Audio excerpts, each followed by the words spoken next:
Welcome to episode 67 of the Girl About the Globe podcast. For this episode, I'm going to give you some inspiration on destinations for the autumn. Stay tuned. Welcome to Girl About the Globe, a podcast for you, the solo female traveller, empowering women to travel solo with maximum adventure, minimum impact. If you're looking for some inspiration for the time of the year, then this episode is going to give you some ideas, hopefully, on autumn. You don't have to wait for the summer before you decide to go travelling or have a holiday. Visiting countries in the autumn can actually give a different edge to your trip, and it can also provide the most magnificent backdrops of reds, browns, and golden hues and yellows. So for this episode, I'm going to give you some inspiration about where you can go in the autumn months.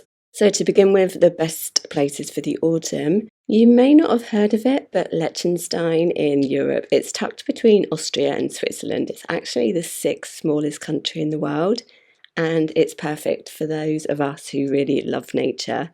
There's not really that much to see there, so it is a place to go just to do some hiking. And the best way to see it is to hike through its 400 kilometres of marked trails and nature reserves.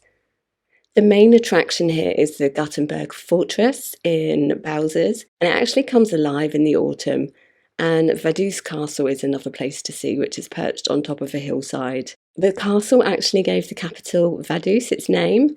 It may be a little country that you've never heard of in Europe, but I absolutely love this country in the autumn. And I visited there for the day. I travelled from Buch in Switzerland to Liechtenstein.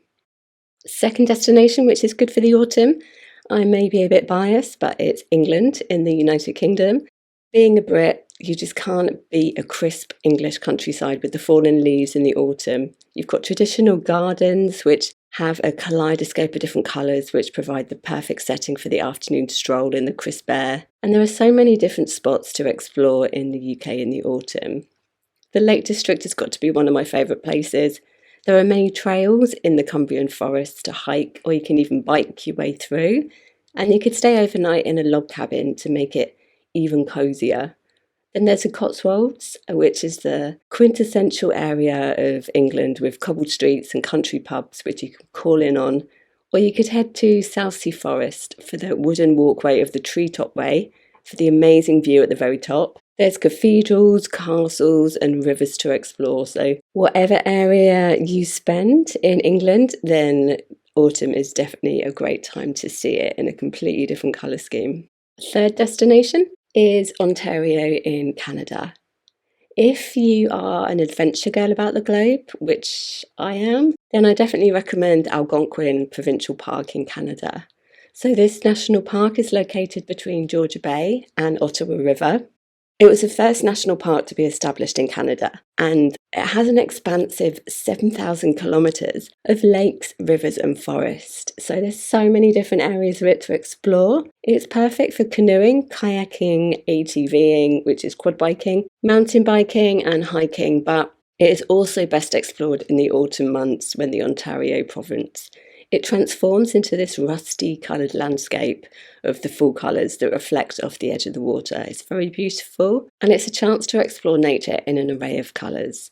You can also see the famous Canadian maple trees, and you may even spot a bear or a moose. And it's only a 3-hour drive from Toronto or Ottawa.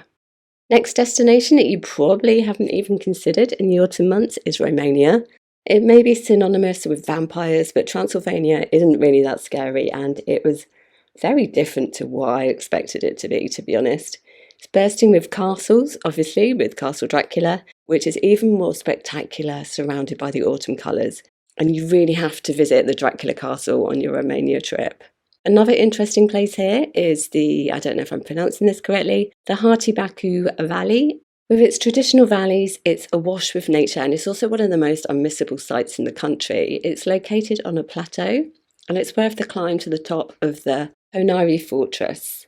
Or you can head to Lepsa, which is at the foot of the Putna Ranci Natural Park for mountain trails in golden brown colours.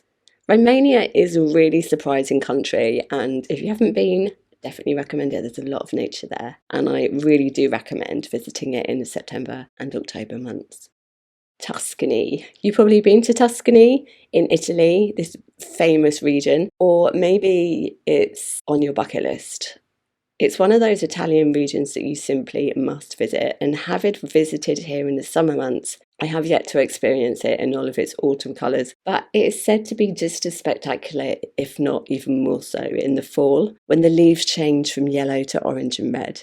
As well as it being the harvest season, if you're not familiar with the wines from this region, the landscapes are also a kaleidoscope of colours. So because it is the time that harvest season begins, if you do visit there during the September or October months, make sure to partake in a grape harvest, which is when the harvest season begins.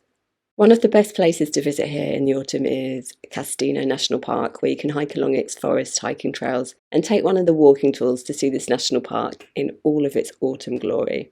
Another destination that I have yet to explore, I've only stayed one night in an airport hotel in Japan, is Japan. So this Asian country is very high on my travel wish list, and obviously one of their most popular seasons is the spring, when people go to visit for the cherry blossoms, when the cherry blossoms start to bloom. But apparently a trip here in the autumn is just as stunning, and it lasts longer than the week-long cherry blossoms. It can also be cheaper too, because obviously everybody wants to go there for the cherry blossom season.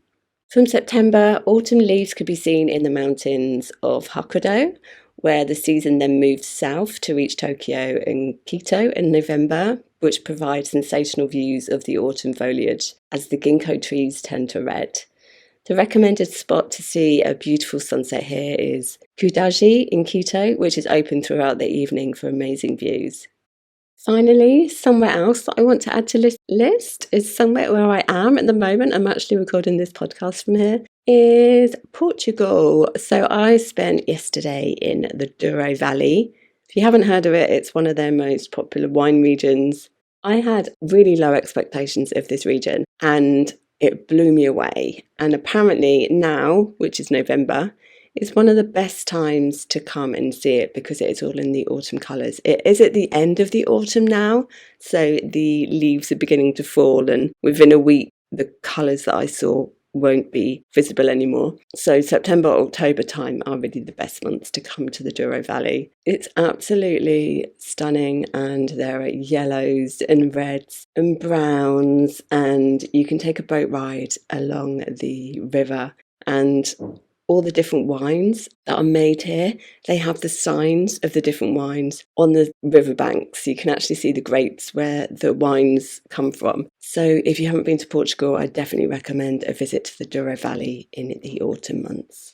So I hope this has given you some ideas about travelling for the autumn. There are even more benefits of travelling during this season. So not only will you get to see amazing nature, but you'll also save money with it being outside the peak season too. So these are just my recommendations for the autumn from places that I've travelled to, and also recommendations that I've been given. Obviously, there are so many places in the world that there are going to be other destinations that are perfect for this time of year as well. But I hope that I've given you a little bit of inspiration and maybe helped you think about a different destination that wasn't on your list to visit during this time of year. And I will see you next week. Thanks for listening to our Girl About the Globe podcast, making solo travel easier for you. Find everything that you need for your solo travels at girlabouttheglobe.com, and don't forget to subscribe so you don't miss an episode.